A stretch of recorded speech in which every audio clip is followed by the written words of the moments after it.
اعوذ باللہ من الشیطان الرجیم بسم اللہ الرحمن الرحیم۔ السلام علیکم ناظرین، اللہ پاک سے دعا ہے کہ اللہ پاک آپ پر اپنی رحمتیں، نعمتیں اور برکتیں نازل فرمائے۔ بھائیوں اور بہنوں، سورۃ الرحمن کی ایک آیت کی تسبیح صرف ایک بار کر لو، گھر، دولت، پیسہ، رزق، جادو ٹونا، بندش، تمام مسائل کا فوری حل۔ معزز بھائیوں اور بہنوں، آج ہی سورۃ الرحمن کی بس ایک آیت پڑھ لینا، آج ہی معجزہ خود اپنی آنکھوں سے دیکھ لینا۔ انشاءاللہ پیسہ، دولت، شہرت، گھر میں لڑائی، جادو ٹونے، ہر طرح کے مسئلے کا حل ہو جائے گا انشاءاللہ۔ بے شک یقین نہیں آتا تو آزما کر دیکھ لو۔ محترم ناظرین، آج آپ کی خدمت میں سورۃ الرحمن کی ایک آیت کا عمل لے کر حاضر ہوا ہوں۔ اس ایک آیت کا وظیفہ آپ کی زندگی کی تمام مشکلات کو، تمام پریشانیوں کو دور کر دے گا اور آپ کی ہر حاجت کو انشاءاللہ پورا کر دے گا۔ ناظرین کرام، یہ وظیفہ رزق میں برکت کے لیے بہت ہی مجرب وظیفہ ہے۔ جس بھی مقصد کے لیے آپ اس وظیفے کو کریں گے اور ان کلمات کو پڑھیں گے، انشاءاللہ آپ کا مقصد اللہ کے فضل و کرم سے پورا ہو جائے گا۔ ناظرین کرام، آج ہی سورۃ الرحمن کی یہ ایک آیت کا وظیفہ کر لینا اور آج ہی معجزہ اپنی آنکھوں سے دیکھ لینا۔ انشاءاللہ آپ کی تمام مشکلات، تمام حاجتوں کو پورا کر دیا جائے گا۔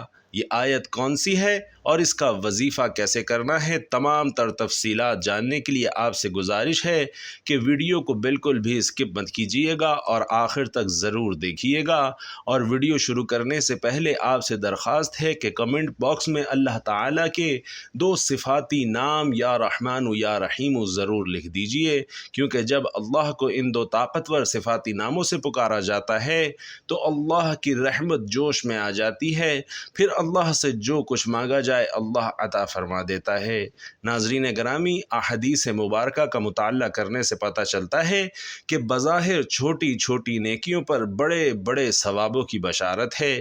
اسی طرح کئی ایسے اعمال بھی ارشاد فرمائے گئے کہ جن کا ثواب تو ہے ہی، ساتھ میں رزق میں وسعت، برکت اور کشادگی بھی ملتی ہے۔ اسی طرح قرآن پاک کی ایک پیاری سی سورت ہے، اگر اس سورت کی ایک آیت بتائے گئے طریقے کے مطابق پڑھیں تو اللہ کے فضل و کرم سے آپ کو دولت اور رزق کی فراوانی ملے گی، یعنی کہ اللہ پاک آپ کے لیے ایسے اسباب پیدا کر دے گا کہ آپ کے پیسے کے متعلق ہر پریشانی دور ہو جائے گی اور انشاءاللہ آپ کی ہر خواہش پوری ہو جائے گی۔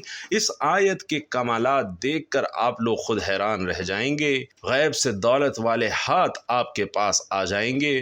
محترم ناظرین، آج سب کام چھوڑ کر بس یہ ایک آیت پڑھ لینا۔ جس ترتیب سے یہ عمل بتاؤں گا آپ نے بالکل اسی طریقے سے یہ وظیفہ پڑھنا ہے۔ انتہائی مجرب اور طاقتور وظیفہ ہے۔ نسلوں کو بٹھا کر اگر کھلانا چاہتے ہو، کروڑوں روپے کی برسات ہو جائے، پیسہ ہی پیسہ آ جائے، آپ گنتے گنتے تھک جاؤ لیکن پیسہ ختم نہ ہو۔ ناظرین گرامی، پیسہ انسان کی ضرورت ہے، پیسہ نہ ہو تو زندگی میں سکون نہیں ہوتا اور بندہ ہر وقت پریشانیوں میں گھرا رہتا ہے کہ اخراجات کہاں سے پورے کریں، کیسے پورے کریں۔ یہ ایک وظیفہ آپ لازمی کیجئے گا، بے حد چھوٹا سا اور آسان سا وظیفہ ہے۔ جب آپ کو اپنی پریشانی، جو بھی آپ کے مسائل ہیں، ان کی نیت کیجئے گا۔ ناظرین کرام، اللہ پاک جب کرم کرتا ہے تو انسان کی عقل دنگ رہ جاتی ہے اور معجزہ کرنے والی ذات صرف اللہ کی ہے۔ بس ہمیں ہر نعمت پر اللہ کا شکر ادا کرنا چاہیے۔ وظیفہ اللہ پاک کے بابرکت ناموں کا اور قرآن پاک کی ایک پیاری سی سورت کی ایک آیت کا وظیفہ ہے۔ اس وظیفے کو کرنے سے انشاءاللہ آپ کی ہر مشکل، ہر پریشانی ختم ہو جائے گی۔ ناظرین محترم، جب تک آزمائیں گے نہیں فائدہ نہیں ہوگا۔ میری باتوں کا کوئی یقین نہیں کرے گا اور بندہ ہی فائدے میں رہے گا جو ویڈیو دیکھ کر یہ وظیفہ پڑھنا شروع کر دے گا اور اللہ کی ذات پر یقین رکھتے ہوئے یہ وظیفہ پڑھے گا۔ اسے انشاءاللہ مایوسی نہیں ہوگی، اس کی جیب خالی نہیں رہے گی، اس کے کاروبار میں برکتیں ختم نہیں ہوں گی۔ میرے بھائیوں اور بہنوں، اس وظیفے کو کسی بھی دن، کسی بھی وقت پڑھ سکتے ہیں۔ آپ لوگ پوچھیں گے کہ اس وظیفے کو کتنے دن پڑھنا ہے، تو محترم ناظرین یہ وظیفہ صرف اور صرف ایک دن کا ہے۔ ایک دن آپ اس وظیفے کو کیجئے، اگر آپ چاہیں تو 2-3 دن بھی عمل کر سکتے ہیں، لیکن ایک دن کے عمل سے ہی انشاءاللہ آپ کو فائدہ ہوگا۔ ایک دن کا وظیفہ پڑھنے سے ہی آپ کے مسائل حل ہونا شروع ہو جائیں گے۔ محترم ناظرین، سورۃ الرحمن کا نام اللہ کے خوبصورت ترین ناموں میں سے ایک نام پر رکھا گیا ہے۔ اس سورت میں خدا کے فضل کی مثالیں دی گئی ہیں اور اللہ کے مختلف تحائف کی اہمیت کو اجاگر کیا گیا ہے۔ سورۃ الرحمن ہمیں رحمت الہی کے تصور پر غور کرنے کی ترغیب دیتی ہے کہ اللہ نے ہمیں مختلف تحائف دیے ہیں۔ یہ دنیا بھی ایک تحفہ ہے۔ درخت، کھانا، ہمارے ارد گرد کا ماحول، ہوا، پانی، صحت مند جسم، دماغ، خاندان، دوست، ناظرین کرام، سب کچھ ایک تحفہ ہے۔ ہم اس سب کو قدر کی نگاہ سے نہیں دیکھتے، لیکن آخر میں اس طرح کے ہر تحفے کی اہمیت ہمیں معلوم ہو جاتی ہے۔ سورۃ الرحمن ہمیں یاد رکھنے میں مدد کرتی ہے کہ اس طرح کے تمام خدائی احسانات ایسی چیز نہیں ہیں کہ جس سے ہمیں غفلت برتنی چاہیے۔ یہ آیت دہرانے سے کہ یہ تمہارے رب کی نعمتیں ہیں جنہیں تم جھٹلاتے ہو، یہ سورت ہمیں بتاتی ہے کہ ہم اپنے رب کی کسی نعمت کا انکار نہ کریں۔ تم اپنے رب کی کون کون سی نعمتوں کو جھٹلاؤ گے؟ در حقیقت جھٹلانے والوں کے لیے ایک مستقل نصیحت تھی جو غرور اور ناشکری میں اندھے تھے اور مسلمانوں پر بغیر کسی اشتعال کے حملہ کرتے اور قتل کر دیتے تھے۔ سورۃ الرحمن اللہ کی رحمتوں کی لامحدود فہرست کو خوبصورتی سے پیش کرتی ہے۔ یہ دل کو چھو لیتی ہے اور سچے ایمان والوں کی آنکھوں میں آنسو لے آتی ہے۔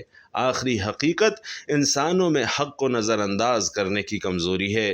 ناظرین کرام، ہم جانتے ہیں کہ ہر چیز فانی ہے، اس کے باوجود ہم دنیاوی دولت اور آسائشوں کے حصول میں دیوانہ وار پھرتے رہتے ہیں۔ ہمیں اس بات کا علم ہونا چاہیے کہ زندگی میں ہمارے پاس جو کچھ ہے وہ مستقل نہیں ہے۔ ہمارے خاندان اور دوست ہمیں چھوڑ سکتے ہیں، اچھی صحت میں کمی آ سکتی ہے، ہماری دولت ختم ہو سکتی ہے، لیکن پھر بھی ہم مغرور اور متکبر رہتے ہیں۔ سورۃ الرحمن بار بار ہمیں اللہ کا شکر ادا کرنے کی یاد دلاتی ہے، کیونکہ ہمارے پاس جو کچھ بھی ہے وہ ہمارے لیے اللہ کا تحفہ ہے۔ ہمیں چاہیے کہ ہم دنیا کے لیے کام کریں اور نیک اعمال میں مشغول ہوں اور اللہ کو راضی کرنے کی ہر وقت کوشش کرتے رہیں۔ ہمیں معلوم ہونا چاہیے کہ مسلمان ہونے کی حیثیت سے سورۃ الرحمن کو دل سے سیکھنا امن اور سکون کا باعث بن سکتا ہے۔ اپنے آپ کو اللہ کے مختلف احسانات کی یاد دلا کر ہم تناؤ اور ذہنی دباؤ کا مقابلہ کر سکتے ہیں اور اپنے ایمان کو مضبوط بھی کر سکتے ہیں۔ سیدنا ذر رضی اللہ تعالی عنہ سے روایت ہے کہ ایک شخص نے کہا، قرآن میں جو لفظ مماعن غیر اسن ہے، یہ آسن ہے لفظ یا اسن ہے؟ تو آپ نے فرمایا، گویا تو نے باقی سارا قرآن سمجھ لیا ہے؟ اس نے کہا، میں مفصل کی تمام صورتوں کو ایک رکعت میں پڑھ لیا کرتا ہوں۔ آپ نے فرمایا، پھر تو جیسے شعر جلدی جلدی پڑھے جاتے ہیں، اسی طرح تو قرآن کو بھی جلدی جلدی پڑھتا ہوگا۔ افسوس، مجھے خوب یاد ہے کہ مفصل کی ابتدائی کون کون سی 2 برابر والی صورتوں کو نبی کریم صلی اللہ علیہ وسلم ملایا کرتے تھے۔ ابن مسعود رضی اللہ تعالی عنہ کی قرأت میں مفصل کی سب سے پہلی صورت، ناظرین کرام، یہی سورۃ الرحمن ہے۔ حضرت جابر رضی اللہ تعالی عنہ فرماتے ہیں کہ نبی کریم صلی اللہ علیہ وسلم اپنے اصحاب کے مجمع میں ایک روز تشریف لائے اور سورۃ الرحمن کی اول سے آخر تک تلاوت فرمائی۔ صحابہ کرام چپ چاپ سنتے رہے تو آپ صلی اللہ علیہ وسلم نے فرمایا کہ تم سے تو جنات ہی بہتر جواب دیتے رہے۔ میں نے جب ان کے سامنے سورت کی تلاوت کی تو میں جب کبھی آیت فَبِأَيِّ آلَاءِ رَبِّكُمَا تُكَذِّبَانِ پڑھتا تو وہ کہتے، اے پروردگار، ہم تیری نعمتوں میں سے کسی نعمت کو نہیں جھٹلاتے، تیرے لیے ہی تمام تعریفیں سزاوار ہیں۔ ناظرین کرام، وقت کی نزاکت کو مد نظر رکھتے ہوئے آئیے اس بابرکت عمل کی طرف چلتے ہیں۔ اب آپ آج کے عمل کو اچھی طرح سمجھ لیجئے۔ آپ نے کرنا کیا ہے کہ باوضو مصلی پر بیٹھ کر سب سے پہلے نبی کریم صلی اللہ علیہ وسلم کی ذات مبارکہ پر درود پاک پڑھنا ہے۔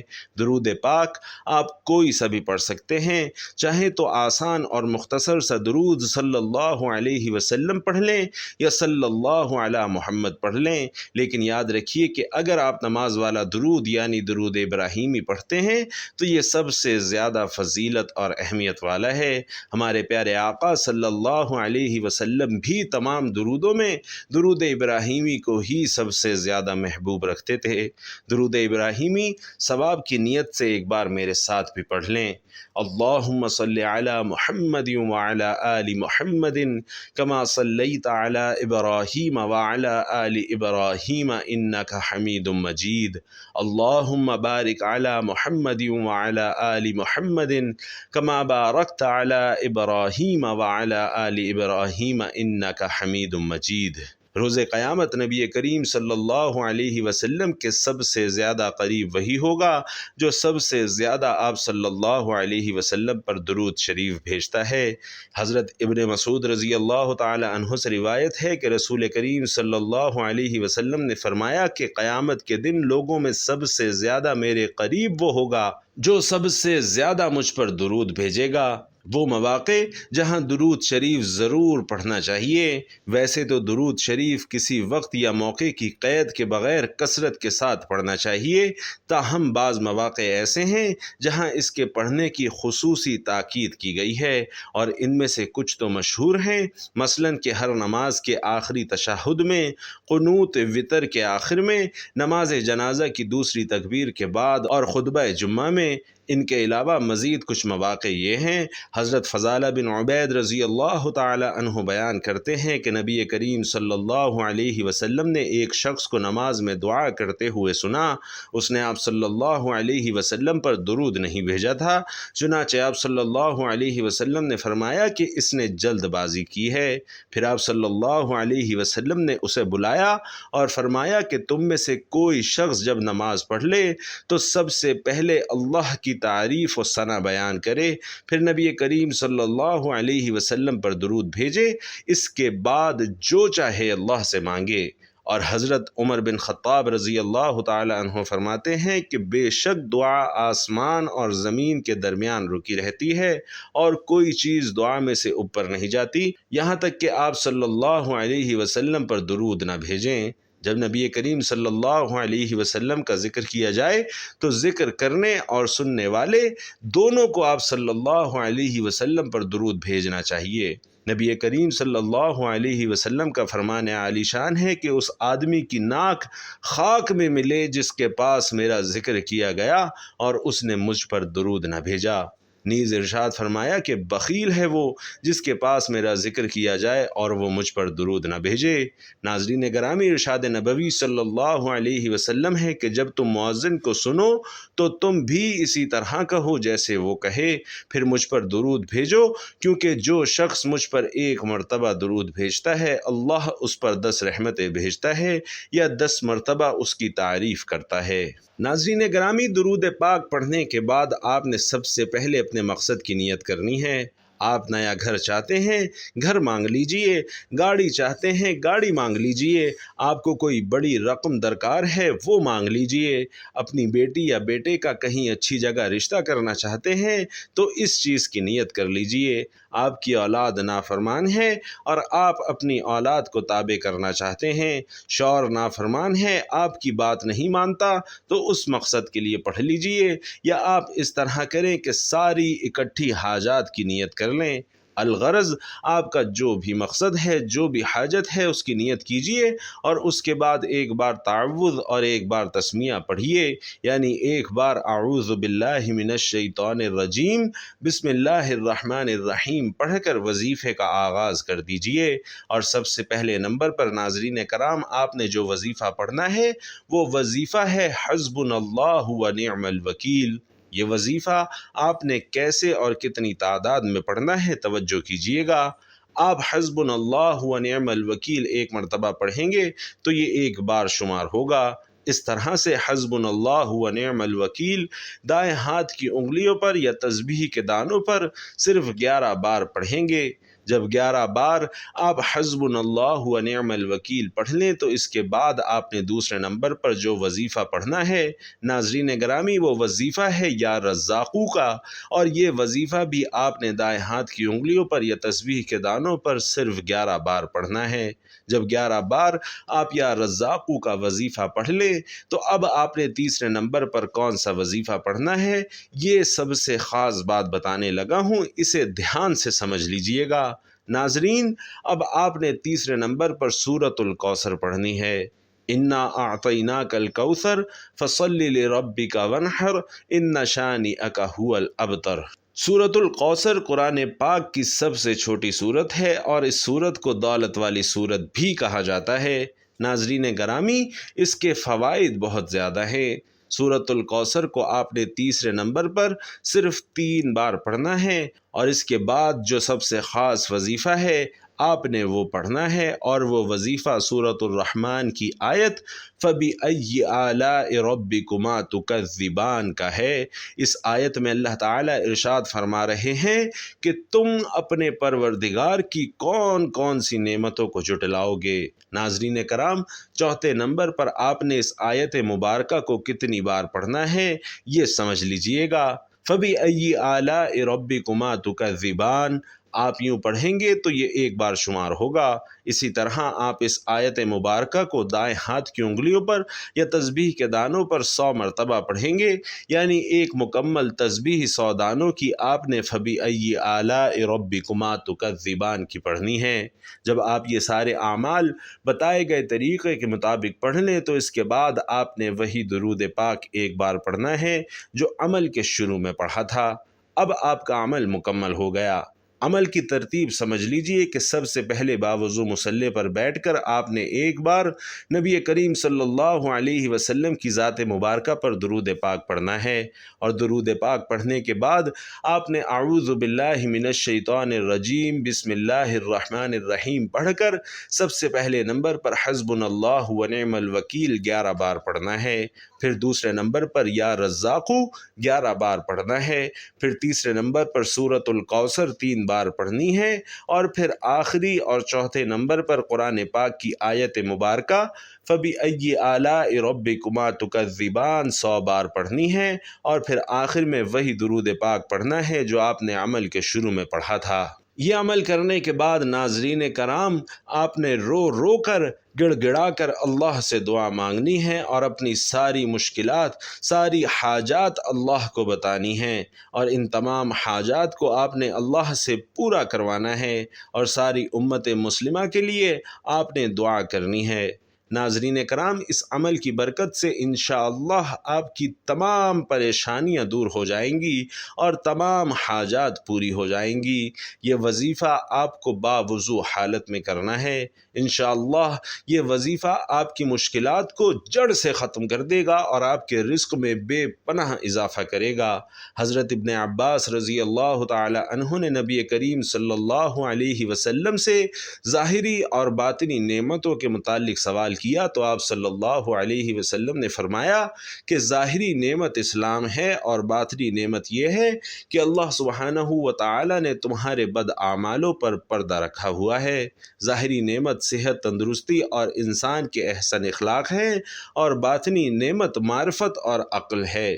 ظاہری نعمت وہ ہے جو آنکھوں سے نظر آتی ہے، مثلا انسان کا مال، منصب، مرتبہ، اس کا حسن و جمال اور عبادت اور اطاعت کی توفیق، اور باطنی نعمت انسان کے دل و دماغ میں اللہ تعالیٰ کا علم، اس پر حسن یقین اور اللہ تعالیٰ کے بندوں سے مصائب اور آفات کو دور کرنا ہے۔